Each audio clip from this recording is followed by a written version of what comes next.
Hola, ¿qué tal? Bienvenidos a la primera emisión de su foro dominical, contraportada correspondiente al sexto mes del año, al mes de junio.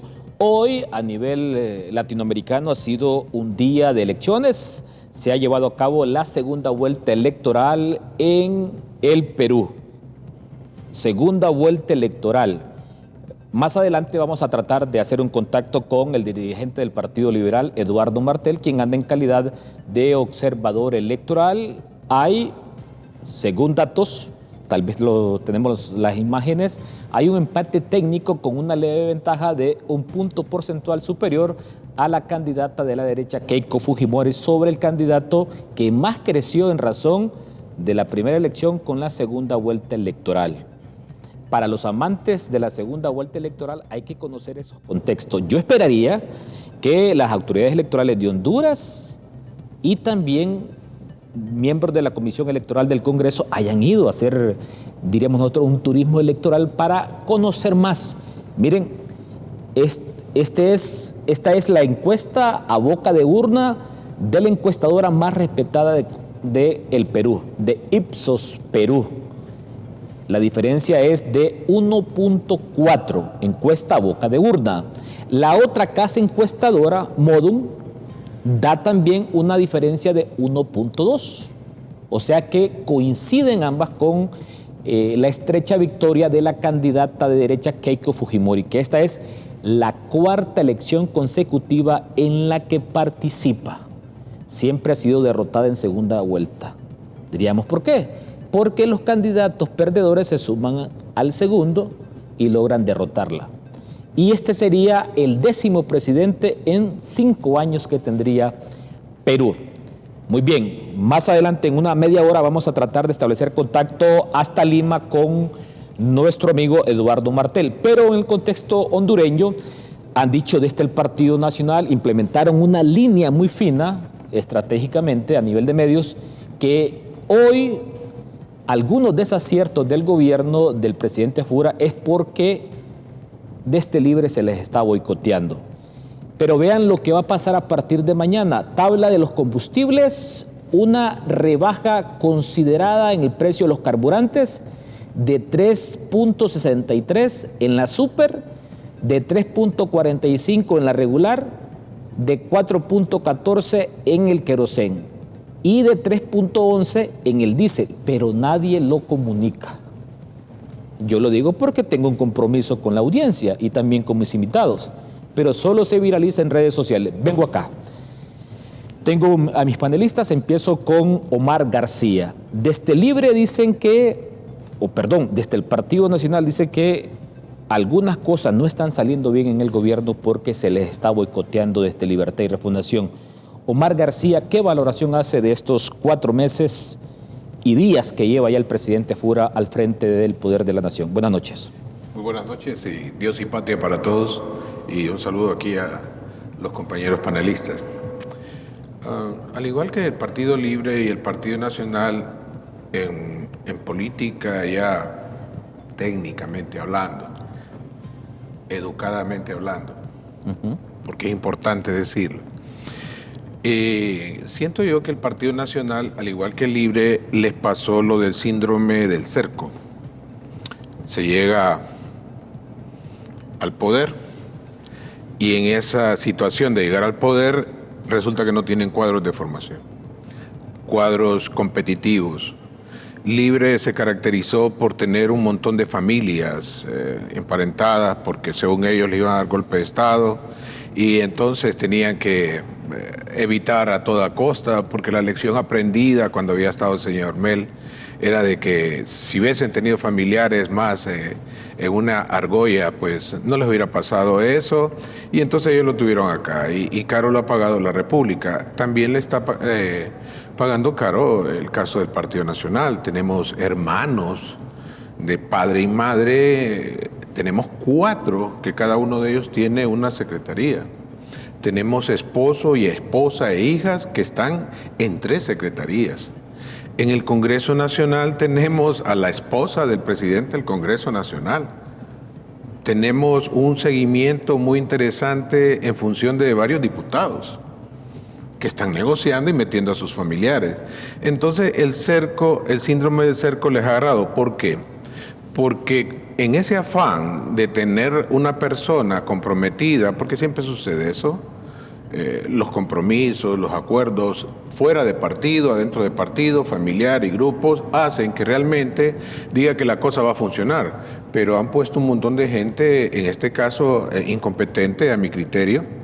Se nota en varias cosas. El primer aspecto de incompetencia, y yo lo he dicho en varios foros, es haber eliminado la Secretaría de Planificación, pues, o sea, ¿pero por qué se hace? Porque traemos un arrastre de que el Partido Nacional es sinónimo de corrupción. Y entonces cuando hay corrupción, usted tiene que eliminar todo lo que le mide. Y creo que para mí ese fue un error craso y les está costando caro. Por tanto, estos 4 meses denotan lo que habíamos nosotros previsto en función de... Se está olvidando una agenda de república, es decir, una agenda de apagafuegos. El Congreso Nacional mintiéndonos todos, y se lo digo acá como ciudadano, ¿verdad? Necesitamos las reformas electorales y se están metiendo un montón de cosas, de shows, para evitar hablar acerca de las reformas electorales. Y lo que tenemos es un acuerdo tripartidista para que no se les vaya a enjuiciar más allá y que no pase más arriba de los escándalos que se están dando y que también han traído escándalos supermillonarios anteriores. Muy bien, vengo ahora con Rodolfo Zelaya, dirigente del Partido Nacional. Ha escuchado detenidamente a Omar García. Omar, buenas noches, Rafa, a don Andrés, Eric, muchas gracias por la oportunidad y un saludo a todos los televidentes. Creo que... ¿No tenían cuadros competitivos ustedes para integrar un nuevo gobierno? El Partido Nacional siempre ha tenido cuadros competitivos y por eso ganamos elecciones. Pero una cosa es ganar una elección y otra cosa ya es dirigir un país. Es correcto, ¿verdad? Cuando nosotros tenemos bases preparadas, estructura preparada para ganar elecciones, obviamente tenemos gente preparada también para gobernar. Y el Partido Nacional no debería ser como nuevo en el tema de gobierno, porque ya hemos gobernado varias veces. Creo que nosotros como partido se han cometido algunos desaciertos. Creo que también no se ha comunicado en realidad lo que está pasando, cómo ha pasado, cómo el gobierno de la República encontró en las arcas, las finanzas, la administración pública. Y no es que sea un pretexto, porque el Partido Nacional no es de pretextos. Nosotros tomamos decisiones para cambiar el rumbo del país y punto. Nos cueste lo que nos cueste, ya lo hemos demostrado en varias ocasiones. Y también hemos encontrado país en malas condiciones y lo hemos entregado en mejores condiciones de las que lo encontramos. Entonces, creo que al final falta el tema de comunicación. Por ejemplo, voy a poner un ejemplo claro, que a mí me gusta exponerlo. Cuando el presidente Afura dijo que no hay forma de mantener los hospitales, la gente piensa que es que no le va a dar mantenimiento a los hospitales. O sea, sencillamente hubo un escándalo de corrupción obscena. O sea, obscena. Obscena, que el pueblo hondureño cuando se dé cuenta va a decir, Dios santo, ¿qué es lo que pasó acá? Se gastaron creo que 275 millones de dólares para construir 8 hospitales, los cuales el más avanzado tiene el 35% de obra gris. Un terreno de ellos está totalmente aislado del resto de las comunidades. Otro hospital, el terreno está en litigio. O sea, ¿qué va a construir el Estado? ¿Cómo va a construir un hospital con un terreno en litigio? Y está parado porque lo tienen parado. Otro que encima de una quebrada, el cual tuvieron que comprar una cantidad multimillonaria de hierro para poder sostener la estructura, pero era tan pesado el hierro que parece que no dio resultado. Y todo nace desde lo que es, según tengo entendido, la propuesta de la empresa que generó el proyecto, la oferta que el Estado daba para que le construyeran hospitales, estaba mala. Si, por ejemplo, era un hospital para 5.000 personas, las tuberías de aguas negras, las tuberías de gas, de emergencia, todo, eran más pequeñas. Y ya está dentro de la obra gris. Ahora hay que romper todo eso para volverlo a hacer. Segundo, son grandes los hospitales. y solo dejar un 35%. Para poderlos terminar, usted va a necesitar por lo menos $700 millones más. O sea, ya le va poniendo $1.000 millones a lo que es el hospital. Y todavía ni ha empezado a equiparlo, que equiparlo es mucho más caro que hacerlos. Entonces, hicieron un cuento, una fantasía de algo que el país no puede sostener, pero que hay que hacerle frente de una u otra forma. Pero eso sí, desde el origen que nace la Secretaría de la CIT, ¿verdad?, lo que es la planificación y la propuesta de esos hospitales, salen malas. Pero aquí lo importante es una referencia al tema de comunicación que le hago. Muy bien, ¿verdad? ya vamos a O sea, profundizar falta al respecto. mucho que comunicar, muchas cosas más que están pasando y que el pueblo hondureño tiene que darse cuenta. Sí, además creo yo que yo en lo particular no conocía al ministro de Comunicaciones, es una persona desconocida, insiste él en informar, que es muy distinto a comunicar, tiene que conectar, además a él lo tiene que potenciar el secretario privado, el ministro de la Presidencia y la secretaria de Gobernación. En esa lógica siempre los gobiernos se han potenciado en ese triángulo. Pero lo más doloroso, póngame en pantalla esta imagen. Yo sigo mucho Diario El Salvador de El Salvador. Y es claro y es evidente la estrategia ya de comunicaciones del gobierno de El Salvador, tratando de golpear mediáticamente al gobierno de Honduras. De acuerdo. Pero hay sobrados argumentos. Vean ustedes. Hondureños buscan atención en el Rosales. Esta es la portada. Hay sobrados argumentos de lo que se sabe, ¿verdad? Sí, pero pero hay un esta montón es de la cosas que no sabemos, bueno, que sí sabemos algunas personas, pero que no se comunican. Sí, pero Y por eso- yo no he escuchado casos de salvadoreños buscando atención médica en hospitales de Honduras. Pero sí mucha gente de los departamentos de Ocotepeque, de Copán, de Lempira, de La Paz y de Valle están yendo a este hospital. Esta es la portada de Diario El Salvador del día viernes. Del día viernes. Y esta reconstrucción del Hospital Rosales se publicó el día lunes. Muy bien, quitémosla. Vengo ahora con Rafael Canales, dirigente del Partido Liberal de Honduras. Dice el Partido Nacional, algunas cosas no han salido bien porque Libre está boicoteando al gobierno. Ha escuchado a Omar García y también a Rodolfo Zelaya. ¿Cuál es la impresión de un liberal? Buenas noches. Lo resumiría, muchas gracias, muy contento de estar con todos ustedes. Bueno, lo resumiría en el contexto de que son momentos distintos. Obviamente, hace 4 años, los 120 días, eran momentos totalmente distintos a los 120 días que hoy vivimos en el presente gobierno. Yo lo distribuiría así, digamos, un boicot puede ser o político, institucional o social. Aquí, si hubiera un boicot, como se expresa, si fuera político o institucional, sería en el Congreso Nacional, digamos, o en las instituciones donde tuviera alguna relevancia los partidos de oposición, que no es el caso. Como el Congreso Nacional, pues hay una afinidad y se tiene una mayoría política que por lo menos puede apoyar cualquier proyecto o iniciativa concreta dentro de estos 120 días. En la parte social, si miramos un poco de movimiento, que son los gremios, que realmente hay una inconformidad, principalmente en la parte de salud, en la parte económica, en la cual no hemos visto ningún tipo de avance. Sobre todo que las expectativas eran sumamente mayores en este gobierno a la vara tan baja, que es lo que considero yo, dejó el gobierno anterior. El gobierno anterior en sus primeros 4 meses, en vez de buscar un orden, gobernabilidad, tuvo una agenda estrictamente política. Inició mal desde la conformación del Congreso Nacional, que es la piedra angular del Estado de Derecho, ¿verdad? Y cómo funcionó durante los 4 años, en resumen.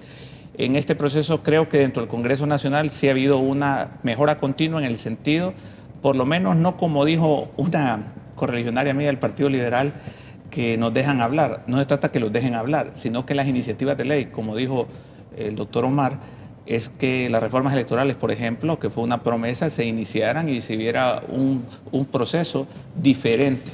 En seguridad hemos visto un aumento también, que eso no es un boicot de ningún partido, son incidencias que también, si usted ya tiene una planificación hecha, debería de tener resultados concretos en el índice de ir bajándolo.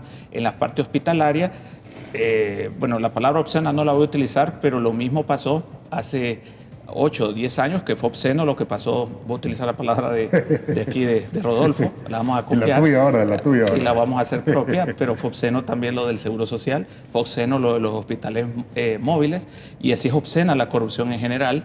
Y lo que no queremos los hondureños, independientemente del partido que pertenezcamos, no es una oposición estéril, sino que se pueda construir un proceso de mejora continua, pero no lo vemos cuando hay personas, y lo digo también y hago autocrítica del Partido Liberal de Honduras, cuando no hay posiciones claras, no de llevar la contraria, sino de hacer señalamientos claros, no de plegarse a todo lo que se dice y hacer todo lo que se dice por un acuerdo estrictamente de un solo sector, sino que acompañemos las propuestas que puedan mejorar las condiciones del pueblo hondureño. Entonces, en ese boicot que te digo político, institucional, me parece que no existe, porque eran condiciones distintas. Ahora se tiene más de 65 hasta 86 votos dispuestos a hacer cualquier reforma electoral si se quiere. Antes no se tenía, eso hay que decirlo. Por supuesto, en la parte social en 120 días no se va a cambiar, pero esperemos en las condiciones que se vayan dando, no es boicotear, sino señalar, y que pueda haber acuerdos claros. Aquí, y hay que decirlo, para finalizar, en lo que sí son similitud, los 120 días, un apetito de venganza.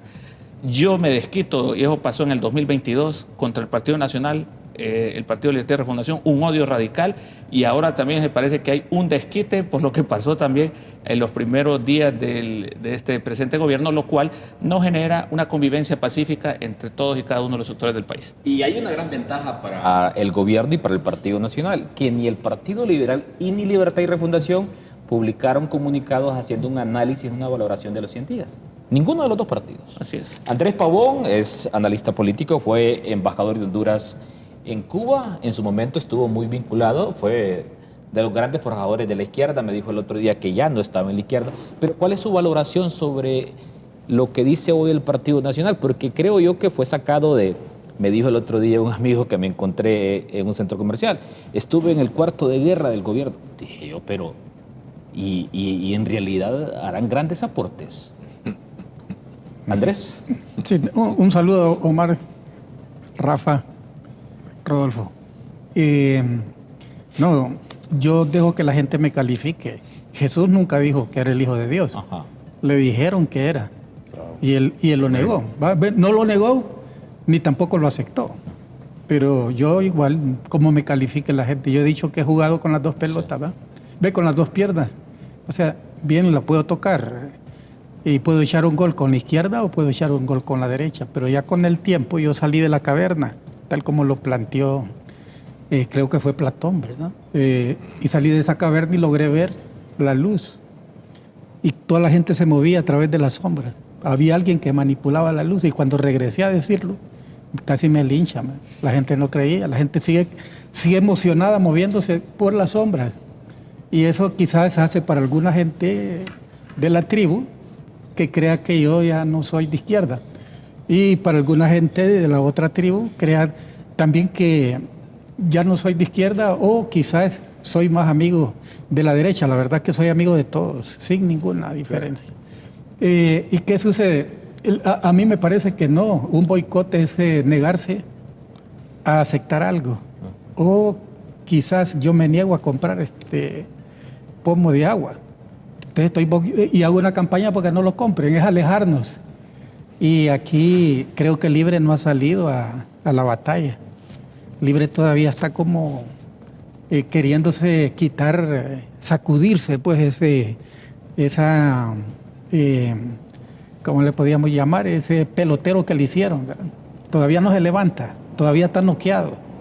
Aquí quien se está levantando son algunos sectores que se han visto afectados en su naturaleza gremial.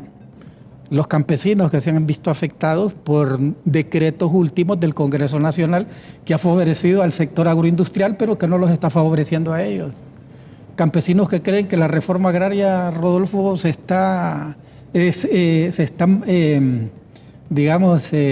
cortando a pedazos, sin darles a ellos la oportunidad de participar en la plática, en el diálogo, para encontrarle una salida al conflicto agrario.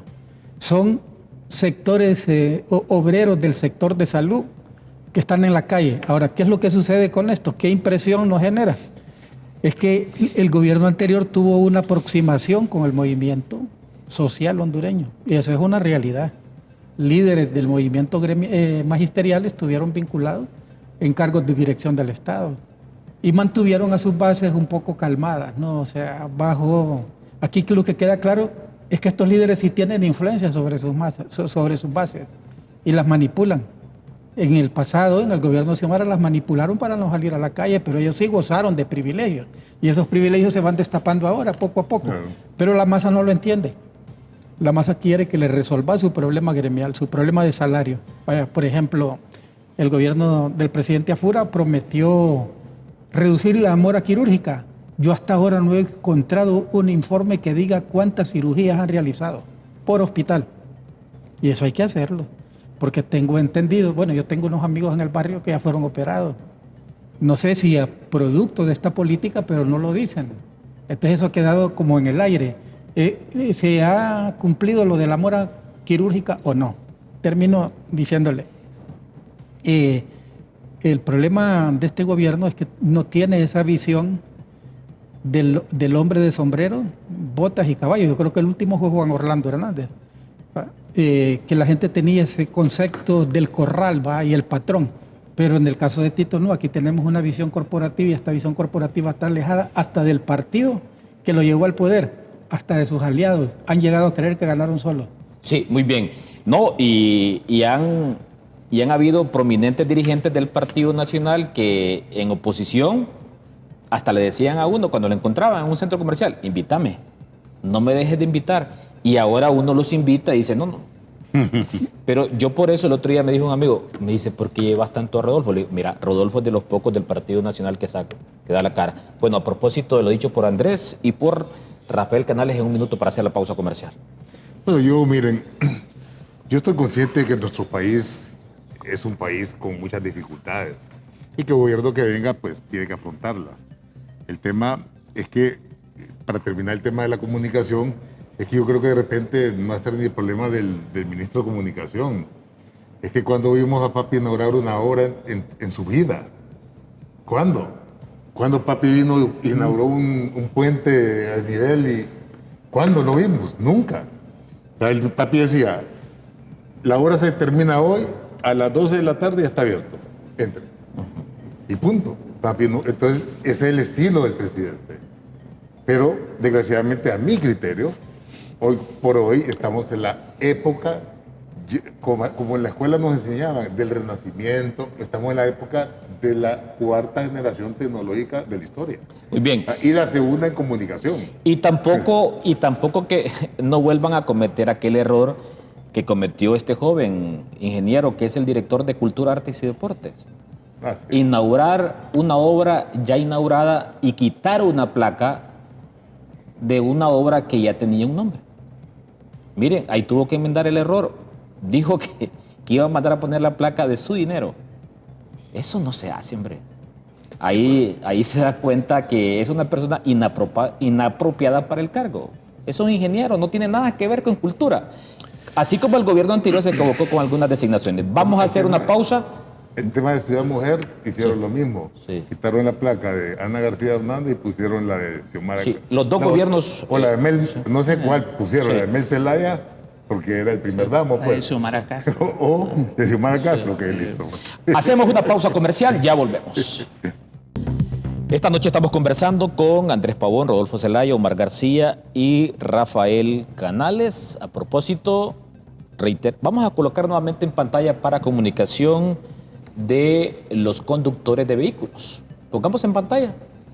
Y yo me pregunto si sigue la tendencia a la baja en los precios de los carburantes. Colóquela, por favor. ¿Qué va a pasar con aquellos taxistas y buceros a los que el gobierno les autorizó una rebaja? Un aumento, perdón, en sus tarifas. 30% de un solo. ¿Será que acaso le van a bajar a sus tarifas? ¿Qué va a pasar con los empresarios de la agroindustria que le aumentaron desproporcionadamente los precios de la canasta básica? Tienen que bajarlo. A propósito, yo le hago un llamado aquí al viceministro de Industria y Comercio. No diga que el 60% de los productos de la canasta básica, sus precios se mantienen estáticos. Todos los productos han subido. Todos los productos. Bueno, miren, de más de 3 lempiras es la rebaja pero no se comunica. Vengo aquí con Omar García. Sí, gracias. Yo, con todo respeto, mi estimado amigo, pero como lo dijo usted en la mesa, yo tengo que decirlo. Jesucristo fue crucificado porque dijo que era hijo de Dios. El sumo sacerdote lo increpó y cuando él dijo, lo soy, y él dijo, ¿qué más queremos? Matémoslo. Entonces él dijo eso. Quería dejar esa aclaración porque es una base cristiana de Occidente, ¿verdad? Y la parte judeo-cristiana yo me cuido bastante con respecto a ello y me disculpo, tenía que hacerlo. No, está bien. Sí. Seguimos. El síndrome del cerco, no estoy preparado, ya estoy en el poder, tengo una estructura para ganar la elección, pero no tengo una estructura para sostener un gobierno que es diferente. Entonces, como no tengo gente para ello, pongo a cualquier persona que va a estar en una secretaría. Y es cuando vemos, por ejemplo, yo miré dos cosas ahorita. Lo lamentable de esta persona ignorante que está ahí inaugurando un centro que ya estaba. Y yo siempre lo he dicho, la gestión pública Fatal. es peligroso aceptar a un ignorante que ignora que es ignorante. Entonces, esos son los más peligrosos en el servicio público. Entonces, ahí, mucho cuidado. Pero después miré, de parte de Libre, un video donde decían, hey, si esto lo trajo Xiomara, y entonces eran unas ambulancias. Y entonces veo yo que los partidos han hecho un daño, inclusive el Partido Liberal, Nacional y Libre. En esto, pueblo hondureño, el Estado está sobre el gobierno. El gobierno está sobre el partido y el partido está sobre los clanes y los clanes sobre las familias. Pero en este 2021 al 2026 se ha cambiado bastante fuerte y ahora es al revés.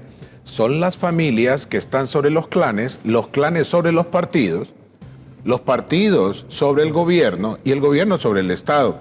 Entonces, cuando yo miro a un servidor público que piensa en engrandecer el partido, olvidándose que lo que debe cuidar es el Estado, porque en estos 4 años son 1.460 días que se le da a un partido para que se gobierne el Estado y el Estado continúe, porque si no, entonces pueden haber situaciones en las cuales se me puede hasta desmembrar el Estado.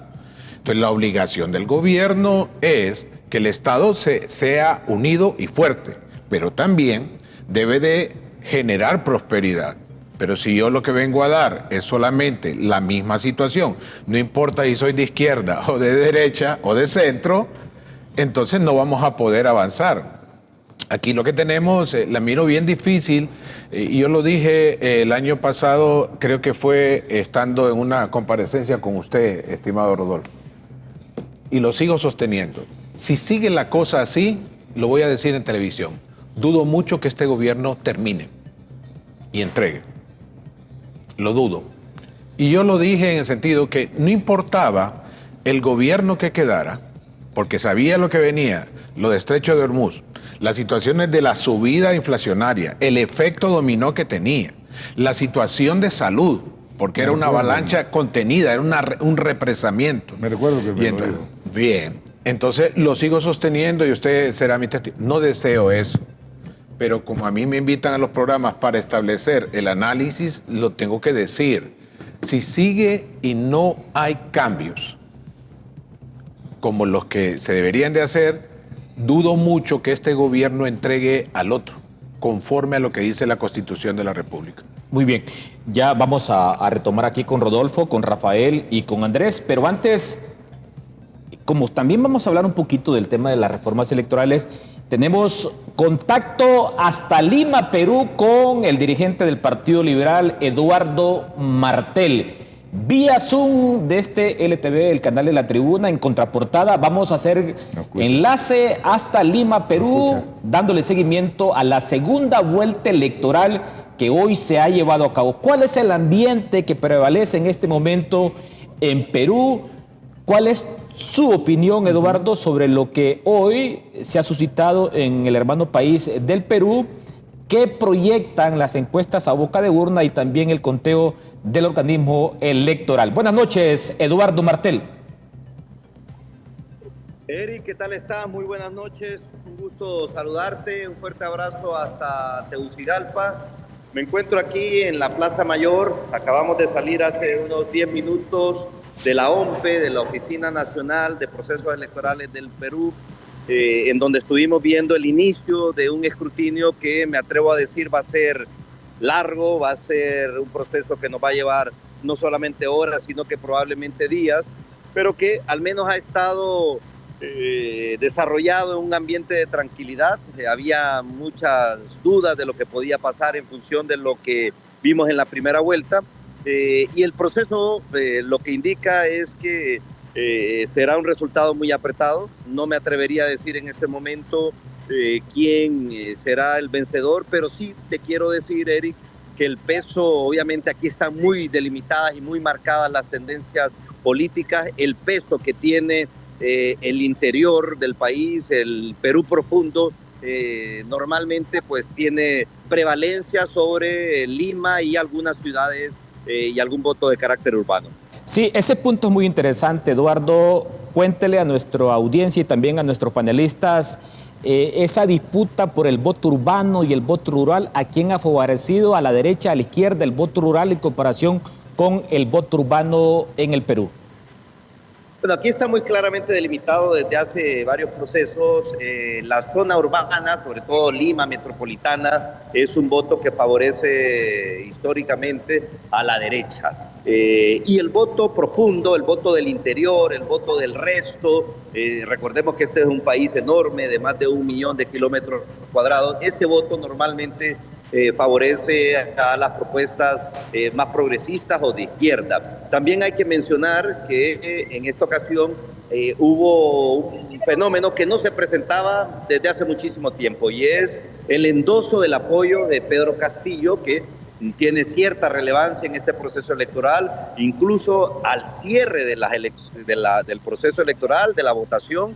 El candidato afín a Pedro Castillo lo visitó en la cárcel, en donde se encuentra recluido. Entonces está jugando también un papel fundamental, así que habrá que esperar, pero como te digo, creo que en función de lo que hemos visto en los últimos procesos electorales y el peso que pueda tener el interior, aunque esté muy cerrado, Sánchez podría tener una ventaja que le permita ser presidente constitucional del Perú.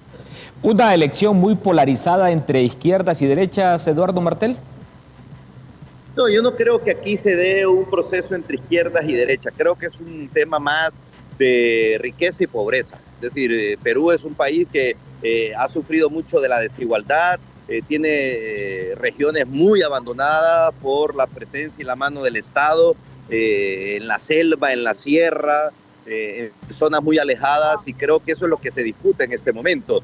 Evidentemente tenemos que entender que la estabilidad del Perú ha estado básicamente anulada en estos últimos años por la polarización, la atomización de los partidos políticos, y eso condujo a que se produjese una reforma constitucional y ha vuelto la bicameralidad al Congreso. Es decir, no solamente habrá la Cámara Baja, la Cámara de Diputados, sino que se ha agregado nuevamente la Cámara Alta, el Senado, y eso, Eric, va a condicionar y a posibilitar una mayor estabilidad. Ahora, para destituir a un presidente no será tan sencillo, y probablemente eso le permita a quien asuma a partir del 28 de julio una mayor posibilidad de gobernabilidad. No obstante, lo que está claro es que si no hay un acuerdo entre las fuerzas políticas en el Perú, mientras no haya ese acuerdo, no se construye ese acuerdo, vamos a tener una situación muy compleja. Los partidos en primera vuelta no alcanzan más del 15, 14, 16%, y eso demuestra que no hay un liderazgo consolidado. Las encuestas a boca de urna proyectan una mínima diferencia a favor de Keiko Fujimori de 1 punto. En la primera vuelta la administración electoral fue un desastre en el Perú, como diríamos nosotros hasta cierto punto se dio en Honduras. ¿Qué expectativas hay sobre el cierre de la noche de hoy domingo en Lima, Perú, Eduardo? De momento, lo que hemos podido observar y lo que han manifestado los propios candidatos presidenciales al cierre es que se ha desarrollado el proceso con bastante normalidad. En la primera vuelta hubo atrasos, hubo un desempeño, incluso costó el cargo a algunos altos funcionarios de la OMPE, de la Oficina Nacional de Procesos Electorales, pero en esta ocasión, salvo incidentes menores que suceden, Eric, en cualquier proceso electoral, en esta ocasión hemos visto un desarrollo normal. Las urnas abrieron en la hora estimada, el material llegó a tiempo, la totalidad de las mesas se pudo instalar en el país. Así que yo creo que ahora empieza quizás lo más difícil, que es el escrutinio, y es el que puede tensionar, pero nada que ver con lo que sucedió en la primera vuelta. Estamos viendo un proceso que se hicieron los ajustes pertinentes. Creo que es fundamental porque no solo bastará la legalidad, sino la legitimidad, el reconocimiento de los participantes, ya sea si Keiko gana o si gana Sánchez, cualquiera de los dos necesitará el reconocimiento. Así que por ese lado no. Creo que, insisto, el problema radica en el tiempo que demorará contar y hacer el escrutinio de la totalidad de los votos. Recordemos que es un país tan grande que va a demorar días hasta tener las últimas informaciones. Finalmente, Eduardo, como dirigente del Partido Liberal y también como hondureño, partiendo de la experiencia hoy en el Perú de vivir una segunda vuelta electoral, ¿qué recomienda usted en el tema de reformas electorales para Honduras, tomando en cuenta de que están pendientes? Aquí lo escucha Omar García, Rafael Canales, su correligionario, Andrés Pavón y también Rodolfo Zelaya. Martel. Saludo a los tres panelistas, grandes amigos. Decir que tenemos que en Honduras tomar la responsabilidad de discutir y aprobar y llevar a la práctica profundas reformas electorales. Somos quizás uno de los pocos países de América Latina donde todavía el debate electoral, el debate de campaña se basa en si habrá fraude o no habrá fraude. No se discuten políticas públicas de desarrollo, no se discuten soluciones para los grandes problemas del país, de corrupción, de falta de generación de empleo, de falta de dinamismo de la economía, sino que hablamos cada 4 años de si va a haber un robo nuevamente de la elección o no. ¿Qué se requiere en el país? Creo que fundamentalmente una profunda reforma de la forma de selección de los consejeros del CNE. Hoy por hoy responden a intereses particulares, extraordinariamente particulares. No son electos en función de la meritocracia, de la capacidad, de la idoneidad. Responden a caudillos políticos que, en función de los vientos que soplen, como sucedió el 30 de noviembre, un viento del norte que indicó hacia dónde tenía que dirigirse el resultado electoral, pues lo manipularon. ¿Y esto qué genera? Lo que estamos viendo hoy, un gobierno muy debilitado, un gobierno sin reconocimiento, un gobierno con mucha debilidad. Necesitamos totalmente transparencia. Eso implica, insisto, reformar la forma en la que se elige. Eso implica, insisto, un sistema de transmisión de resultados propio. La mayoría de los entes electorales desarrollan su propio sistema de transmisión de resultados. No podemos seguir contratando a un mes, 2 meses, 3 meses de las elecciones, sistemas de transmisión que nadie conoce, que nadie ha verificado, que nadie ha probado. Y en tercer lugar, creo que también es muy importante entrar en los temas de fiscalización del proceso electoral y de la administración. ¿A qué me refiero? La mesa no puede estar en manos de los partidos políticos. No podemos tener representantes de mesa acreditados por los partidos políticos que se convierten en funcionarios electorales durante ese periodo, pero no responden a la institucionalidad electoral, responden a intereses particulares de partidos. No podemos mantenernos en esa dirección. La segunda vuelta sería ideal en un país donde pues ya no existe un bipartidismo claro, sino que hay otra fuerza con cierta representatividad. Lo veo muy difícil aprobar una segunda vuelta, pero la elección de los consejeros, fundamental, el sistema de transmisión y la ciudadanización de la mesa electoral. Muy bien, muy agradecido con el dirigente del Partido Liberal, Eduardo Martel, participando como observador electoral en esta segunda vuelta de Lima, Perú. Me quedan 9 minutos para hacer la pausa comercial. Después de la pausa vamos a retomar lo que puntualizaba el buen amigo Omar García. Antes de hacer la pausa, tema de reformas electorales, ¿a qué le tiene que apuntar el Partido Liberal, Rafael? Bueno, esa es una solicitud de todo el pueblo hondureño. Debe haber reformas constitucionales realmente planteadas en beneficio de una democracia participativa y verdadera. Comparto lo que dijo Eduardo. Ciertos sistemas de transmisión es imposible que un país pueda tener resultados viables contratando empresas a la carrera, monitoreo, supervisión, seguimiento, pero sobre todo la contaminación radical política que contamina estos sectores electorales. Nos hemos pasado estos 2 meses también como lo que pasó con la elección del fiscal de la Corte Suprema de Justicia, en la elección ahora de los nuevos magistrados del Tribunal de Justicia Electoral, el Consejo Nacional Electoral. Aquí no se trata que porque sea del partido Pino, digamos, que tenemos aquí a Omar, o sean mejores que del Partido Nacional, o que sean mejores que del Partido Liberal. Eso depende de la persona. Yo escuché a algunos candidatos que pertenecen, que es amiga mía, por ejemplo, Fátima Mena, el abogado Germán Leicelar, y entre otros, y otra muchacha. Entonces se desligaban ellos de la parte política. Ellos son iguales de políticos que su servidor. Exactamente. Entonces a veces veo que se quieren desligar en un sentimiento como estos, quien fuera, sea de ese partido político, ya está estigmatizado. Y también es estigmatizado porque no tiene el apoyo los que son de los partidos pequeños. Pero eso depende de la persona, que no tenga esa contaminación política, que tenga el profesionalismo, pero muchas veces quieren estigmatizar a una persona porque es del Partido Libertad y Refundación, porque es del Partido Nacional o que es del Partido Liberal, partidos pequeños que por X o Y no han tenido la oportunidad de gobernar, por eso no se les puede medir, y se separan de decir que no son políticos, y lo digo con todo respeto. A veces escucho a Germán Leicelar y parece que no fue candidato a diputado.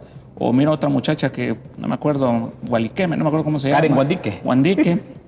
Y otro... Y por ahí, otro personaje. Entonces, pues sí, todos son políticos. Incluyo a Salvador también. O sea, uno no se puede desligar desde que se mete a una situación política, esté en las mismitas condiciones para participar en estos procesos. Muy bien, el Partido Nacional hoy tiene el toro por los cuernos. Siempre se sueña con la segunda vuelta electoral, y hay que decirlo, un segmento de la población hondureña, no es que es la generalidad. Ya lo dijo Eduardo Martel, el tema de cómo integramos el órgano electoral, el tema de las mesas, el tema del TREP. ¿Rodolfo? Sí. Mire, yo hace años hice una propuesta y la gente en un programa en un podcast, y la gente no me creyó de que podíamos cambiar el rumbo de un proceso electoral con utilizando tecnología blockchain, ¿verdad? Porque al final esto es inhackeable. Esto no se puede cambiar, aunque uno quiera. Si el voto va con lo que es la tecnología blockchain, el que lo cambie va a tener una llave de acceso. Y esa llave de acceso va a ser conocida por todo el planeta. Porque eso es como decirle un acceso que yo lo tengo exclusivo para mí, pero una vez que yo lo abro, se dan cuenta quién lo abrió, a la hora que lo abrí y qué cambios hice. Entonces creo que si nosotros aprobamos tecnología blockchain para un proceso electoral, y hay más ideas que la segunda vuelta. Mire, yo tengo uno de mis hijos, el que vino la vez pasada, me decía, papá, ¿y por qué no se dan por el voto electoral? ¿Consejo electoral? Sí, como en los Estados Unidos. Si Cortés tiene 20 votos electorales, pues tiene 20 diputados. Francisco Morazán 23, Valle 4, o sea, es el número consciente. Entonces, alternativas hay. Lo que pasa es que nosotros nos sentamos, por ejemplo, con el tema del ENE, que nos tenemos que sentar y tenemos que ver la misma forma que se ha utilizado para solventar los problemas del ENE, se siguen utilizando no en todo el planeta, en algunos países. Otros están optando por mejor utilizar las energías renovables para utilizarlas para data centers, para minar criptomonedas, y es más rentable que vender energía. Okay. Le cuento que si nosotros transfiriéramos todo lo que es el tema energético a minar Bitcoin, el Producto Interno Bruto de Honduras se duplicaría casi de la noche a la mañana. Y tendríamos dinero para comprar la energía a toda Centroamérica y nos sobrarían 10,000 millones de dólares todavía. Muy bien, ya vamos a hablar sobre ese tema de la ANE. Don Andrés Pavón, tema de reformas electorales, partiendo de este contacto que tuvimos con Eduardo Martel. Dicen algunos, de 3 y 2 suplentes que tiene hoy el órgano electoral, se puede pasar a 5 propietarios en una reforma constitucional que no puede ser descartable. Sí, y yo pienso que lo primero que hay que derrotar es esa cultura conspirativa que nosotros tenemos a lo interno. Y que aquí todavía en los círculos políticos se habla de que el que controla el Consejo Nacional Electoral tiene posibilidades de ganar. El que controla el Tribunal de Justicia Electoral tiene posibilidades de ganar. Entonces hay una lucha desde antes por tener control de esas instituciones. Y cuando se tiene control de ellas y se tiene también el poder de tomar decisiones, casi llegamos a romper, ¿verdad?, la estructura del Estado. Usted miró el proceso electoral que recién acaba de pasar. Yo creo que, tal como lo plantea, yo escuché la vez pasada a Omar con un argumento bastante interesante que se parecía al suyo, ¿no? Incluso que podíamos llegar a votar hasta por el teléfono. Sí. Y me llamó la atención, porque considero que hay en otros países de América Latina y del resto del mundo ejemplos que nosotros podíamos tomar, ¿va? O sea, solo hay que aplicar, hacer una pedagogía aplicada, ¿va?, comparativa, y podríamos encontrar el modelo más perfecto para evitarnos estos problemas. ¿Qué reformas electorales son las que deberíamos Muy bien, hablar? tengo 2 minutos para hacer la pausa comercial. Se la doy en 2 minutos. Omar García. La primera, evitar que los presidentes del Congreso Nacional busquen la presidencia de la República. Evitar que expresidentes busquen ser diputados o alcaldes.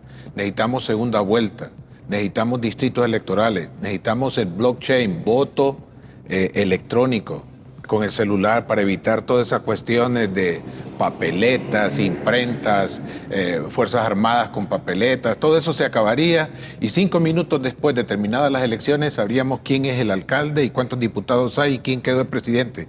5 minutos después, no esperaríamos 30 días. Necesitamos quitar la deuda política, no podemos seguir pagando eso. Y hay gente ahorita que la institución financiera de investigación de política limpia le quiere cobrar a los candidatos que lo paguen los partidos, por eso le dan deuda política, no los candidatos. Así es. Los candidatos no pueden estar pagando eso. Es el partido, porque el partido es el que sabía a quién iba a enviar y entonces, ¿por qué lo apuntó? Pues esos son delitos que hacen los mismos partidos. Y a los partidos les caen millones de lempiras y no dan cuenta de ese dinero. No dan cuenta, ninguno de los tres cuando está en el poder. Y también evitar que nosotros estemos en una situación donde los líderes militares, policiales y religiosos estén involucrados en política. Eso no es correcto. La política y el mandato es la laicidad del Estado, es importante, pero no podemos estar metiendo gente con cuestiones religiosas con respecto. Yo soy cristiano evangélico, pero jamás voy a estar de acuerdo con un gobierno que hable de que es estrictamente cristiano y antiateo. Cada quien tiene su forma de pensamiento. Pero aquí hay que estar bien claro. Soy pro vida. Me gusta el matrimonio entre un hombre y una mujer. Eso sí. Y por eso tengo 38 años de casado, felizmente. Entonces, yo en ese sentido se lo digo. Aquí tenemos que establecer las reformas electorales. Y este es el año que se puede hacer. Llevamos ya 110 días de no hablar de reformas electorales. Y nos van a llevar con esto de que, lo siento, no es los miembros del Consejo Nacional Electoral, no es eso. Es la esencia de la crisis política. Si no hacemos esos cambios, la crisis política va a continuar, por ende la crisis económica va a continuar, por ende la crisis social va a continuar y por ende la crisis política otra vez. Alguien está haciendo mucho dinero para que no nos regularicemos, no nos normaticemos referentes a reformas electorales. Muy bien, y hay que estar claro de algo. Si no hay reformas electorales es responsabilidad de los tres partidos. Sí. Porque Libertad y Refundación controló el pasado Congreso. En este Congreso dicen amigos del Partido Liberal y del Partido Nacional, decían con el juicio político, con 49 y con 41 diputados podemos hacer cualquier cosa. Entonces, hagamos reformas electorales. Hacemos una pausa y ya volvemos. Bueno, aquí Andrés, Rodolfo y Rafael escucharon detenidamente lo que decía antes del contacto en directo hasta Lima, Perú, con Eduardo Martel, Omar García. Partiendo de que es un señalamiento directo al gobierno, quiero que le conteste aquí Rodolfo Zelaya. Mire, yo he tenido bastante experiencia dentro de lo que es el engranaje político y yo no le quiero desmeritar en lo absoluto, ¿verdad? Yo lo respeto muchísimo. No lo sé y le agradezco. Sí. Pero mi punto de vista es, y según lo que yo he vivido en mi vida, Las condiciones, por ejemplo, para el golpe de Estado o la sucesión constitucional, como guste llamarle, el televidente, fue una situación bien compleja y fue provocada. Eso se hizo a propósito. Y hubo intenciones de golpes de Estado de parte de Manuel Zelaya Rosales antes del golpe de Estado que hubo ahí. Y se lo digo porque él me llamó por teléfono a mí y me dijo, si a mí a las 12:01 del día lunes, porque un domingo elegíamos la Corte Suprema de Justicia, no me tienen a Marlina Dubón como magistrada de la Corte, hay un gobierno de asfalto en este país. A los Fujimori. Sí. Entonces vengo yo, presidente, porque me llama a mí, le digo. No, decirle a Pepe. Yo empecé a buscar a Pepe Lobo. Lo empecé a buscar, y ese fue imposible. Pasó el sábado, imposible. Y vine yo, bueno, pues ni modo, pues tengo que llamar a alguien que esté cerca de él para darle el mensaje y que me lo comunique, y se lo di a Diana Valladares. ¿Verdad? Y de ahí me llamaron a mí de diferentes lugares, ¿qué estaba pasando? Entonces nos vimos en la casa de Pepe, de ahí comunicamos al embajador de Estados Unidos y ahí sí después de la noche se hizo una reunión. Al final no tuvo ni a Marlina y no hubo ni siquiera el golpe. Pero sí hubo la intentona, hubo la amenaza. Entonces, ese es el estilo de Manuel Zelaya Rosales. El filo de la navaja. A él le gusta jugar el filo de la navaja. Y está bien, pues es su estilo, pues. Es la forma de ser él. Pero lo que yo le quiero decir, que hubieron condiciones para que eso pasara. En este momento yo no las miro por ningún lado, pues. Ya tenemos un gobierno recién electo, sí existe un boicot de parte de algunos miembros de Libre que están dentro del gobierno todavía. Dejaron como un campo minado también para que el Partido Nacional no avanzara tan rápido y se tropezara. Son las cosas que a mí no estoy de acuerdo en el tema de la comunicación, como lo habíamos hablado al principio. Todo eso debería conocerlo el pueblo hondureño. Por esta razón no hubo una comisión de transición, ¿verdad? Para evitar de que se supiera un montón de cosas realmente complejas. Pero al final creo que las condiciones son diferentes. Papi creo que va a terminar su periodo. Los militares, la Corte Suprema de Justicia no van a arriesgar la democracia del país. Mire, al principio decía Rafa que había como una sed de venganza de parte del Partido Nacional. No, del una ambos sed de gobiernos. justicia. No olvidemos que estuvimos en estos programas también denunciando todo lo que estaba haciendo Libre para mantenerse en el poder y quedarse en el poder a la costa que sea, utilizando instituciones como las Fuerzas Armadas, como la Policía Nacional. Miremos lo que está pasando en el Ministerio Público. El Ministerio Público ahorita, ese señor está, porque no le puedo decir fiscal porque nunca fue fiscal, ¿verdad? Yo nunca lo reconocí como un fiscal. Ese señor que estuvo ahí fue a proteger a una mafia. Sí. Y hoy por hoy, hasta él mismo está denunciando que hay investigaciones, cuando las negaba, contra Manuel Zelaya Rosales y su familia o su entorno familiar. Él mismo lo dijo. Lo dijo hace 2 o 3 días, si no me equivoco. Rodolfo, pero entonces, aquí lo que vos tenés que hacer la ponderación es que vos viste un pasado y tenés que aprender de ese pasado para entender el presente y visualizar el futuro, que es lo que es lo que se quiere. Cuando te digo una sed de venganza, te lo dije de los dos partidos. Cuando entró el 2022, hubo una sed de venganza pero yo y quería de aclarar. persecución, ¿no? Hubo una sed de venganza al Partido Nacional, a Sí. X o Y. Sí. Y está pasando casi lo mismo. Entonces, es una historia que nadie la ha podido mermar en beneficio de quitarse una camiseta y ponerse de un desarrollo sostenible. Mira, si vos tenés funcionarios totalmente contaminados radicalmente, que no es el caso del presidente, te lo tengo que decir. Claro. Yo no miro al presidente de la República radical, No. no lo veo, como sí lo vi en el gobierno anterior, y ningún gobierno, creo yo, que ni el de Xiomara, ni el de Papi a la Orden, tiene malas intenciones. El problema es la gente con la que se rodea, con el gobierno que vos Esos querés rostros, desarrollar. esos rostros O sea, que han el salido problema no ahora. son ellos, yo te lo digo, ninguno quiere que fracase su gobierno, y así te lo digo. Ahora, cuando vos tenés un sectarismo político radical contaminado sin límite, te limita a construir una función pública estable y que pongas a tener frutos y propósitos. Vos decime si el gobierno de Tito ya no quisiera otros logros puntuales en estos 4 meses, y no por lo que esté minado o no esté minado. por diferentes circunstancias, porque las condiciones son distintas, pero ya no se puede justificar porque para eso se eligió, pues, o sea, para resolver los problemas. Entonces, lo que quieren los hondureños, convivencia pacífica. ¿Vos querés siempre ese pleito que hay en el Congreso, como lo ves, o querés una convivencia pacífica?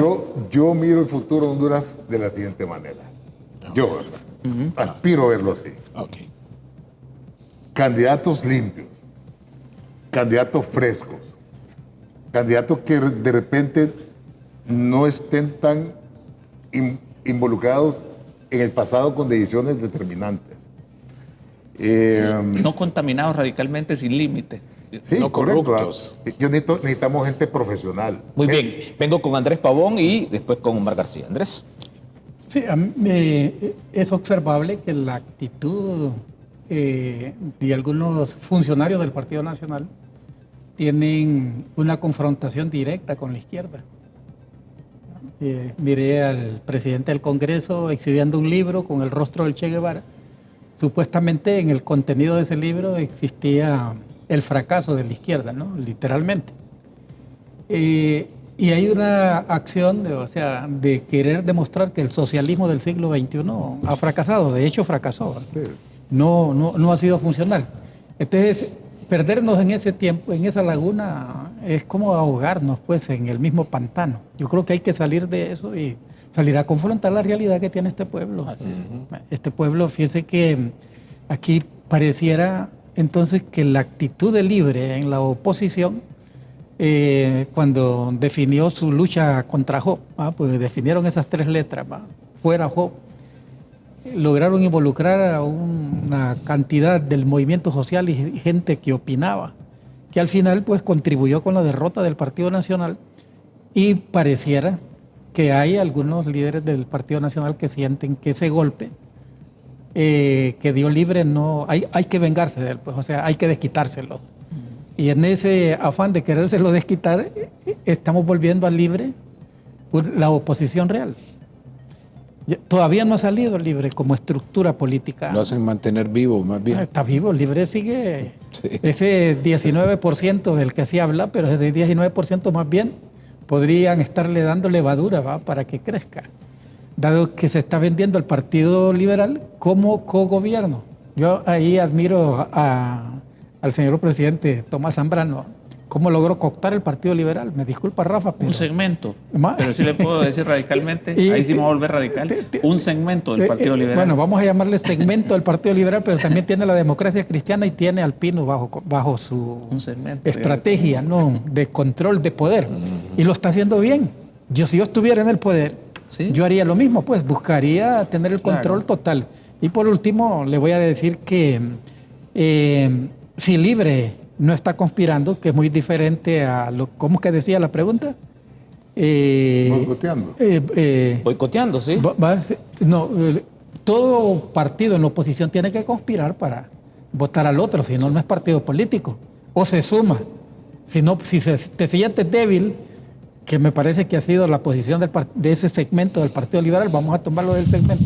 Y de los demás partidos, si te sentís débil, entonces nos conviene una Pero alianza. la conspiración debe tener, Andrés, un límite, porque entonces si conspira, puede conspirar contra el país.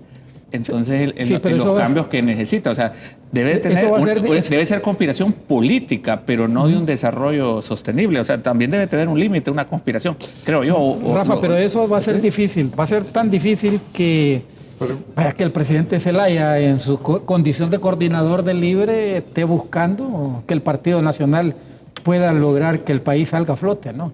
O sea, le va a meter más plomo. Muy bien, vengo con Omar García. Pero cuando tenemos a una persona malvada capaz de incendiar el país para gobernar en las cenizas, hay que tomarle atención. Exactamente.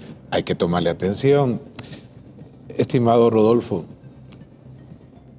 primeros días de julio 2009, frente a un canal muy, muy visto, yo anuncié y dije, creo que este gobierno de Manuel Zelaya no va a terminar y vamos a tener un golpe de Estado.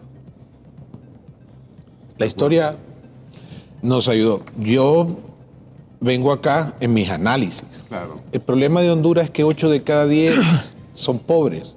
Aquí no es Guatemala, no es El Salvador. Son 2 de 10, 3 de 10. Pobres. Aquí son 8. Y aquí lo que estamos teniendo es un fallido de gobernanza. No puedo estar sosteniendo millonada de gente con necesidades que día a día recibe. No. Y entonces aparecen los hijos de quienes están en el poder. Ahora, en esas redes, aquí estoy yo y la gente comiendo. Otra cosa, tenemos la mitad del pueblo hondureño acostándose solo con un tiempo de comida. Eso en gobernabilidad no se puede sustentar. Mire, Y tenemos eso, permítame, solo Sí, para contestarle. O sea, yo lo que estoy viendo es que si el Partido Nacional no reacciona y se vuelve un foco de decir hasta aquí, porque yo lo que miro es hasta allá vamos a seguir. Entonces, ese hasta aquí y que empiece a pensar en el pueblo. Aquí se nos están armando varias cosas sociales. La disparada de la criminalidad es fuerte. Y lo tengo que decir y lo digo con todo respeto. Y lo lamento. Pero esa necesidad de quererse apropiar del territorio hondureño por parte de El Salvador cada vez es más grande. Y nos están agarrando en la parte que es cierto. ¿Cómo usted va a poder comparar ese hospital que hacen la cita por celular? Lo están haciendo los hondureños. No tienen que moverse. En cambio, usted tiene que ir allá. Usted tiene que ir al hospital, escuela, tiene que ir al seguro social. Tiene que tener un contacto. ¿Sabe cuánto le cobran ellos? 1,000 empiras por ponerlo a usted en eso. Estamos hablando de realidades. Entonces, don Omar, y entonces habrá que ver si la atención que dice el presidente Bukele es con la aplicación de telemedicina que ellos dijeron, ¿verdad? Que es en base a un chatbot, Sí. de inteligencia artificial o es presencial. Habrá que ver. pero lo No, otro, no lo y la parte de educación. Yo tengo un chin que necesita pisto para hacer escuelas. Y vengo yo y se lo doy a un pelo agua oxigenada, que no lo conozco, no sé quién es él. La verdad es que yo en mi vida lo había visto. ¿Y cómo le dan ese dinero, por favor? Yo le voy a comentar Entonces, algo. esas son las cosas que yo digo. Si tú vas para hacer gobierno, es para sacar tu gente de la pobreza, no para achacársela. Y termino con esto y le doy la palabra. Tengo amigos de mi generación que se levantan a las 4 de la mañana todos los días y se acuestan a las 9 y no salen de la pobreza. ¿A usted quién les ha dicho, partidos políticos, que eso no es el combustible para dar una reventada? No se equivoque. Esa reventada está creciendo porque no se le está dando salida. Yo puedo sacar ahí a alguien y decir, mire, es que comunique bien y todo. Mire, el muchacho, no sé, Argueta, yo no lo conozco, pero a él lo agarró ese tsunami.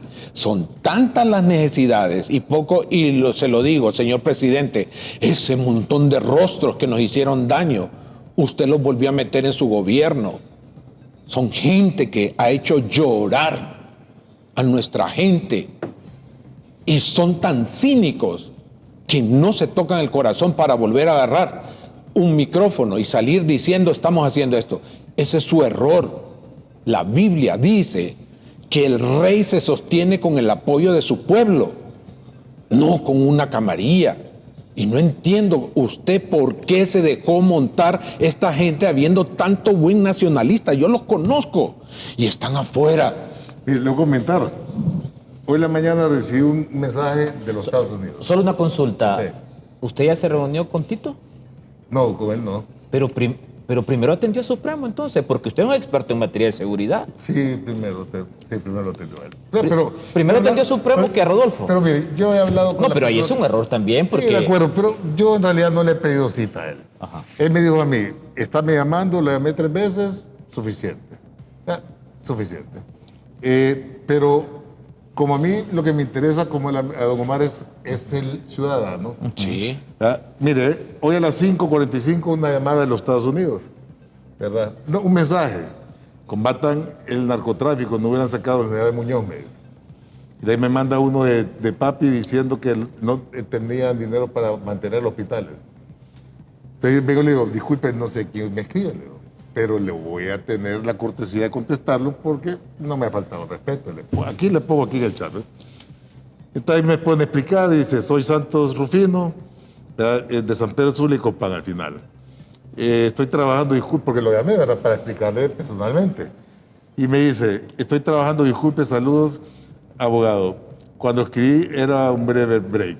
Pero entre letras él me dice, pucha, yo quiero Honduras diferente, me dice. Yo soy hombre trabajador, vivo afuera. ¿Cuánta gente se ha ido migrante? Yo me he ido inmigrante, pues, a los Estados Unidos, ¿verdad? De otra manera que muchos otros, pues. Pero también violentaron los derechos humanos de mi familia. El gobierno de Jesimo Ascona atacaron mi casa a los militares. Ahí la destruyeron y casi matan a mi madre, a mi padre, a mis hermanas, a mi abuela y asesinaron al perro de la casa, ¿verdad? Y se robaron N cantidad de cosas de la casa. Entonces tuvimos que salir viendo el país porque eso fue el Ejército Nacional de la República. Pero yo por eso no le voy a dar un odio al Ejército.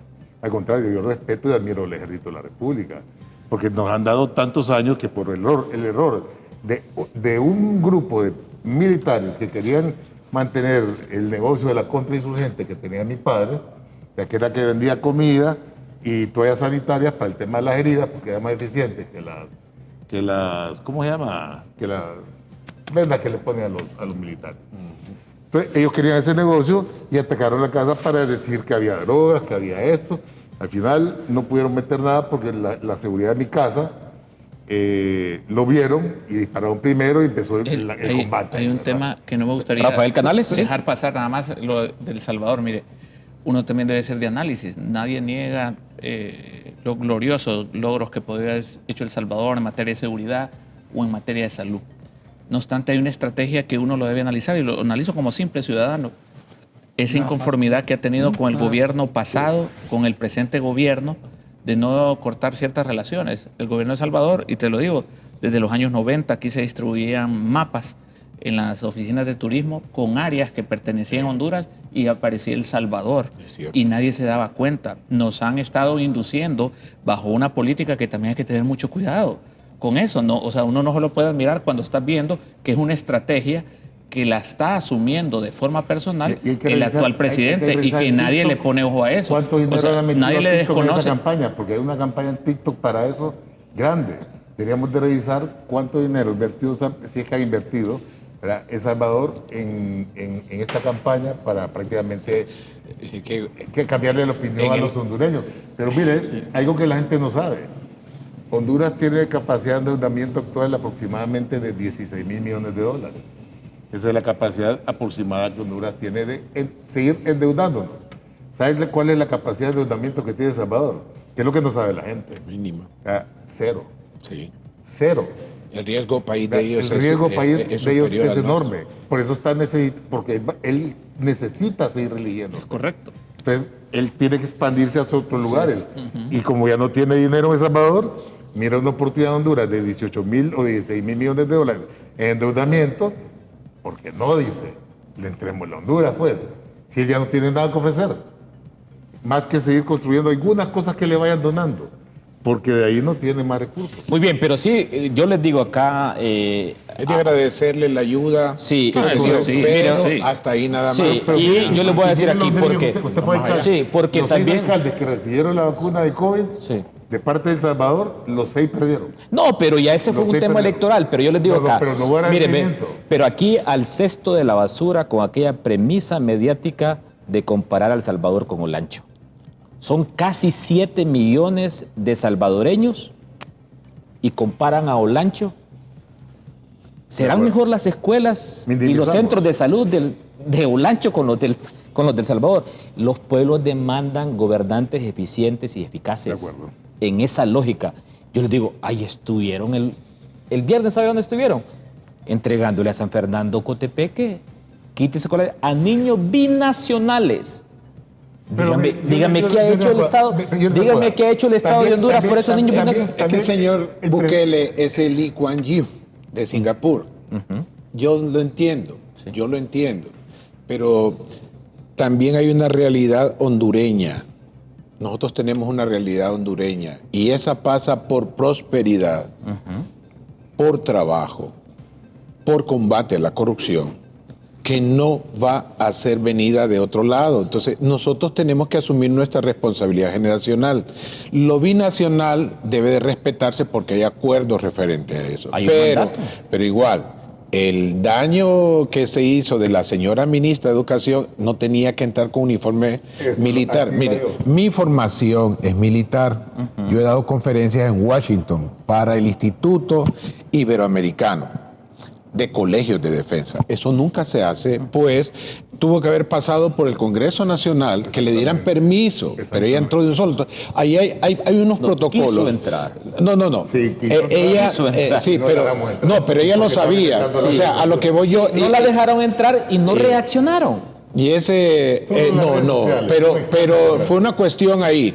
Lo que sí es que vamos a estar, yo estoy haciendo una vigilancia muy de cerca a eso. Solo espero que el próximo encontronazo no sea en el Golfo de Fonseca. Solo eso estoy esperando y lo estoy siguiendo. Pues los escenarios que se están dando, está bien el trifinio, excelente, Guatemala, El Salvador y Honduras. En la parte de que estaba era Honduras, El Salvador. Pero el Golfo de Fonseca es quizás la mayor problema que estamos teniendo con El Salvador. Y usted tiene mucha razón cuando dice que se habían tomado. Mire que yo miraba en televisión en un programa del gobierno de Juan Orlando, me acuerdo en ese tiempo, en el segundo gobierno, a unos funcionarios públicos presentando unas cosas de turismo, y entonces en el Golfo de Fonseca presentaron lo que era, por un error de ellos, porque no lo conocían, simplemente lo agarraron, bajaron de satélite y aparecía que nosotros no teníamos salida al Océano Pacífico, que El Salvador y Nicaragua tenían frontera naval. Esto es un error. Yo a mí inmediatamente le dije, quiten eso inmediatamente porque eso no es correcto, porque eso le da pie inmediatamente a El Salvador, porque ellos no lo reconocen. Yo estoy muy agradecido, admiro lo que han hecho, excelente en su país, pero es su país y jamás, y quiero decirlo con contundencia, jamás el desarrollo y prosperidad de El Salvador será a cuestas de Honduras. Pero esperamos que sea de ellos nada más, y con eso nosotros tenemos que confrontar lo que corresponde. Y tiene un extraordinario presidente que solo me recuerda a Lee Kuan Yew, entonces de Singapur, lo sé. Ojalá nosotros podamos tenerlo. Pero nuestros políticos tienen que reaccionar siendo más eficientes. Yo les digo, miren, ¿por qué la industria militar no hace los 2 millones de uniformes de los escolares nuestros? Sí. Pongan activa esa industria militar, hombre. Estoy de acuerdo. Buen punto, porque hacen el uniforme de ellos. Claro, la industria militar. Usted siempre ha estado... Háganlo. Buen punto. Las botas, los zapatos. Muy bien. Andrés, tengo 2 minutos para hacer la pausa. Bueno, lo primero que hay que preguntarse a quién le conviene desencadenar ese conflicto. ¿Qué es lo que sigue después de estas actividades que han desarrollado ellos en la frontera, bajo el argumento que es un apoyo al sistema educativo de Honduras? ¿Qué viene ahora? Como lo decía Omar, ¿será que nos vamos a trasladar a este conflicto al Golfo de Fonseca? ¿Qué tenemos en el Golfo de Fonseca que podría ser desencadenante de una crisis entre estos dos países? En realidad le conviene al presidente Bukele avanzar territorialmente, o lo que quiere proyectar es una imagen de un hombre perfecto, de un excelente presidente sobre nosotros, porque constantemente está cautivando la mentalidad de los hondureños, constantemente está provocando a los funcionarios públicos de este país, al mismo presidente, a un representante de un programa. Ni lo ha felicitado a nuestro presidente. Un programa de televisión que se mira por la mañana. Pero se estrecharon la mano en Estados Unidos. Pero ellos andan en el mismo grupo con Donald Trump. Pero se estrecharon la mano. Entonces ahí hay que hacerse la pregunta. ¿A quién le conviene y para dónde vamos? ¿Cómo? ¿A quién le conviene y para dónde vamos? Ajá, muy bien. Hacemos una pregunta y vamos a contestarnos eso. ¿De dónde venimos, dónde estamos y hacia dónde vamos? Ya volvemos. Ya estamos en la recta final de su foro dominical, contraportada aquí con 4 buenos amigos: Andrés Pavón, Rodolfo Zelaya, Omar García y Rafael Canales. ¿De dónde venimos, dónde estamos y hacia dónde vamos? Porque así como se pueden señalar errores, también hay que decir, se puede hacer esto. Empiezo por Rafael Canales. Bueno, en primer lugar, creo que un gobierno se debe enfocar, en primer lugar, en respetar la Constitución, en hacer todas las reformas en cada uno de los sectores que no contravengan la Constitución, pero sobre todo que haya una institucionalidad clara. Es decir, que todos los funcionarios y todas las instituciones cumplan la función pública para la que fueron creadas. Hoy no es así. ¿Dónde estábamos? Estábamos en un limbo institucional realmente lamentable en el gobierno anterior, y no se trata de criticar. En este hay muchas expectativas. Creemos que lo principal es poder en poco tiempo realizar las reformas que el país requiere, pero principalmente tener un verdadero Estado de Derecho. Eso enfocamos la independencia institucional, pero sobre todo que cumplamos a cabalidad el Congreso con su ley, que cumpla su ley, el Poder Ejecutivo que cumpla con sus funciones, el Poder Legislativo, lo mismo. Lo que pasa es que aquí no tenemos una verdadera dependencia de poderes, o sea, no hay un verdadero Estado de Derecho que estemos sometidos a la ley. El Poder Judicial depende del Poder Legislativo, por naturaleza, por elección, por compromiso político. El sistema electoral depende del Poder Legislativo por componenda, por cuestiones políticas. Entonces, únicamente con eso nunca vamos a poder llegar a un verdadero Estado de Derecho, a una sostenibilidad, y eso es lo que debe preocupar al presente gobierno. Orden, seguridad, convivencia pacífica y sobre todo cumplir con un verdadero Estado de Derecho. Creo yo que vamos enfocados en, ¿cómo decirte? Como la vara era tan baja, y lo vuelvo a repetir, yo creo que sí han habido mejor, también que, aunque sea de un partido político, creo que sí se vio un cambio o un mejor arranque que lo que yo pude observar hace 4 años. ¿Qué hace 4 años? Sí. El principal error de hace 4 años, te lo quiero decir, fue el impacto de impunidad. Ese fue el primer error para mí. Yo, tal vez porque soy abogado, me parece que eso es de los errores crasos, porque eso debilita la institucionalidad y debilita realmente la justicia de nuestro país, que para mí es un parámetro. Para mí eso fue uno de los primeros casos. Segundo, la elección de un Congreso Nacional totalmente irregular. O sea, si tú me dices, acá hay cuestiones, huelgas y todo, que obviamente la hay en todos los países, pero el inicio, cuando te digo, cuando hay un inicio y así se inicia, realmente para mí esos dos factores a mí realmente los vi que después estallaron en el transcurso del tiempo. Muy bien, don Andrés Pavón. Yo pienso que el Partido Nacional, desde el poder, estamos hablando desde el poder, debe de visibilizar a su base, a su estructura, a esa que le permitió el triunfo.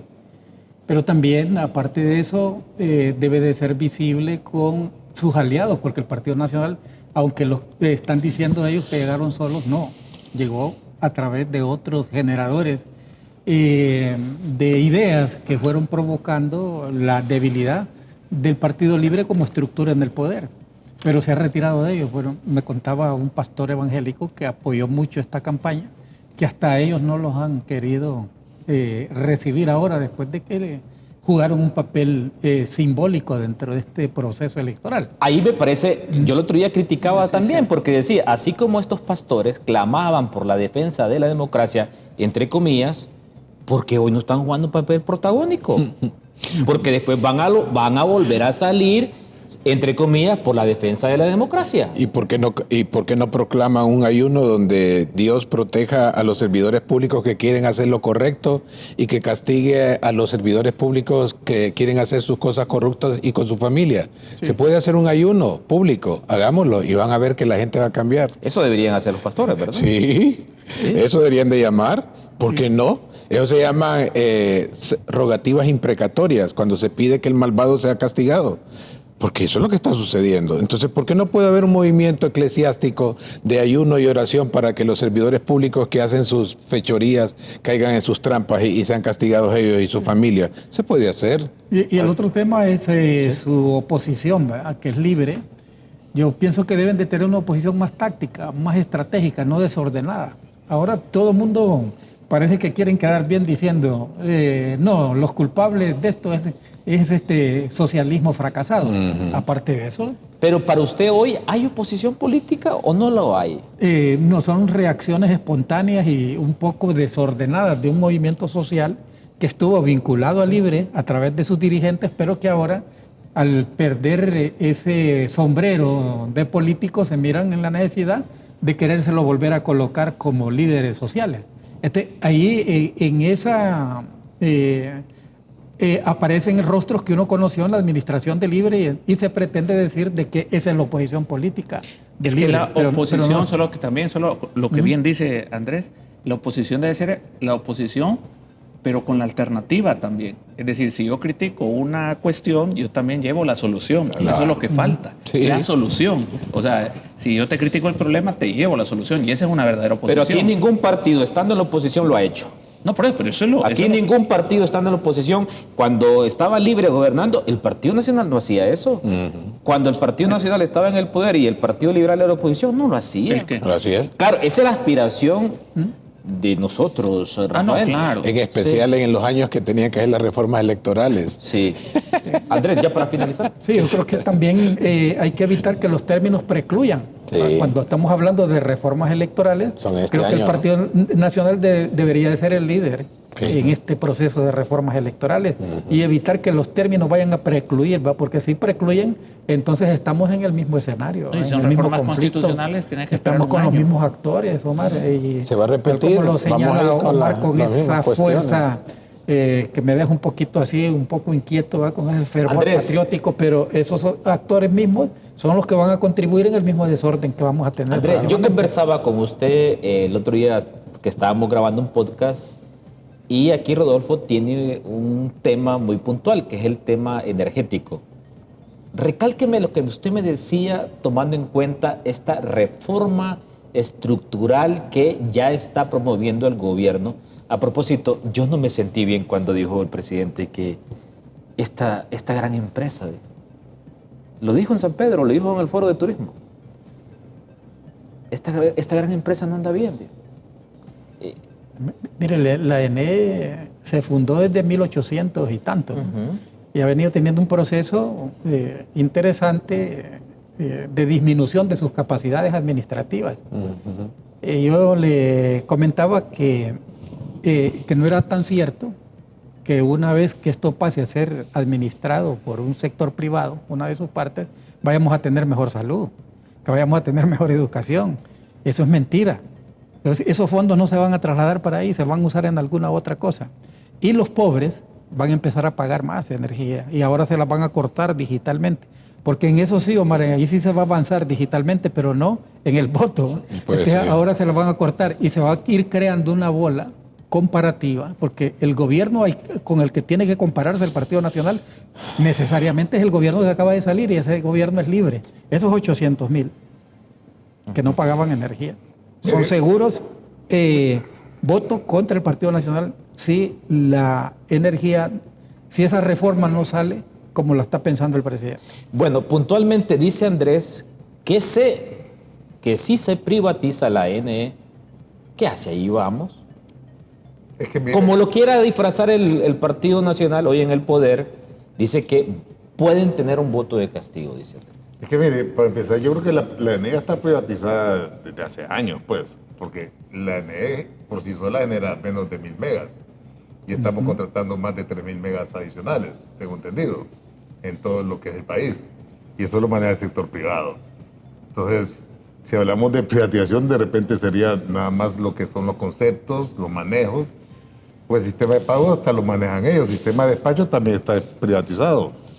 ¿Verdad? Si usted tiene una represa, usted tiene que esperar la autorización de alguien que le diga si puede despachar energía. Lo que pasa es que la demanda está alta ahorita y casi todo el mundo despacha. Pero el problema es cuando le vienen a pagar, o sea, al empresario que está empezando. O sea, hay empresarios que tienen 200 megas, 150 megas. Hay empresarios que tienen 10, 5. Y que cuando no despachan, entran en serios problemas económicos. Porque tienen una deuda en el banco, tienen intereses que pagar, tienen una planilla que pagar. ¿Verdad? Y cuando te tardan en pagarle, pues su aumento a sus costos es una realidad. Entonces, yo le digo una cosa. Mire, y lo voy a decir, creo que aquí hemos tocado varios temas interesantes. Primero el de Bukele, que muy pocos periodistas se atreven a tocarlo, y muchos panelistas también. Y eso es correcto, tocarlo, para que después los dueños se den cuenta cuál es el propósito de él. Y el tema de la generación de energía, la gente va a empezar a poner sus data centers y alquilarlos. En vez de generar energía que espera que le paguen 6, 7 meses el gobierno. O pone a minar su represa, si sube al final, pues. No, pero no hay que verlo con esa simpleza. No hay que verlo con esa simpleza. Yo viví en Costa Rica y el tico cuando ve una amenaza en contra del ICE se levanta. Bueno, pero el ICE era una institución grande que antes manejaba energía. Y hoy quienes gobiernan Costa Rica, hoy quienes era la empresa símbolo. Están en la misma reforma. Pero era la empresa símbolo porque manejaba energía, manejaba telecomunicaciones, manejaba todo. Hoy ya no es el mismo de antes, porque ahora existen empresas de telefonía privadas. Lo que yo le quiero decir con esto es que la tecnología, los pensamientos van cambiando. Sí. Si usted es dueño de una represa, y el gobierno no le compra y no le paga, ¿qué va a hacer? ¿Lo va a aceptar? ¿Va a bajar la cadena? ¿Cuántos ¿O va a privados buscar han hecho opción? represas acá? Es que búsquelo, líder. En Honduras. Son nuevas tecnologías. Mire lo que pasó con COVID. Ya estaba construido. Usted en 10 años se va a recordar de mí. En 10 años se va a recordar de mí. ¿Qué es lo que va a preferir el inversionista? Si venir a poner un data center que Amazon le va a pagar el día que le toque el pago, ese día a las 12:01 tiene el pago. Y no le tiene que dar comisión a nadie, no le tiene que pedir permiso a nadie, no le tiene que autorizar, no lo tiene que poner en fila, no le tiene que hacer nada. No, permítame. Usted como empresario, ¿qué va a escoger? Rodolfo, y si el ingreso es general. Con esa estrategia del Estado que tiene hoy el Partido Nacional, les digo yo, ¿y por qué no venden Condutel? Y Condutel no vale mucho. Ah, bueno. Y se lo digo con conocimiento de causa porque yo estuve en la comisión. Contéstele, Rodolfo. Yo fui presidente. No, es que yo fui presidente de la comisión de investigación de la venta del ENE cuando en Condutel. Le voy a pasar el balón aquí a Omar. Ok, mire, Omar. Sí. Lo que yo conocí y tuve acceso eran los edificios que tenía Condutel, eran viejos. Y lo que valía prácticamente era el terreno, porque se habían depreciado. El terreno más importante era uno que le llamaban La Puerta, en la entrada de San Pedro Sula, al lado de lo que es la terminal de buses, que es un terreno gigantesco, y ese valía millones, es lo que más valía en Dutel. ¿Verdad? Y porque el equipo y sus clientes se fueron perdiendo con el tiempo y se fueron poniendo obsoletos. Y lo que nos quedamos es con la fibra óptica. Bueno, entonces ahí. Sí. Bueno, mi formación es para defender y generar prosperidad. Número 1, la electricidad se enseña en los países que están en vías de desarrollo seriamente y que están en desarrollo, no se debe privatizar, porque cuando se privatiza la electricidad, usted puede perder un gobierno, porque se nos enseña cómo tumbar un gobierno, cuando la electricidad está privatizada. En ese sentido, es un bien público y debe de ser un bien estratégico, la visión de país. Por eso es que decíamos, ¿cuál es la visión de país? Hondutel es cierto, pero Hondutel es el responsable de lo que es el cable marítimo transoceánico.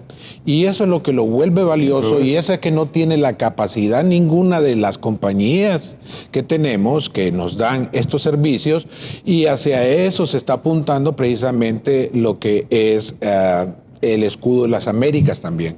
Y por eso estamos viendo la presión fuerte en Conchay, Perú, que ahí se va a conectar no solamente el tren, y también está la parte de Chile, que Chile firmó un convenio con China continental precisamente para el cable del Pacífico, que va a ser el más largo que hay en todo el planeta. Lo pararon. Entonces, pero aún así estamos hablando de tecnología. Si yo quiero hacer una disminución de gobierno, le quito salud, le quito educación en la parte social, pero en infraestructura le quito lo que se llama administración de la electricidad y comunicaciones. Cuando yo le quito esas 4 cosas, yo puedo mangonear ese gobierno. ¿De dónde venimos? Llevamos 30 años de dominio de países sobre Honduras. El anterior gobierno fue patio trasero del Foro de Sao Paulo. Eso hay que decirlo, ellos no daban un paso cuando el Foro de Sao Paulo decía, ellos ahí venían.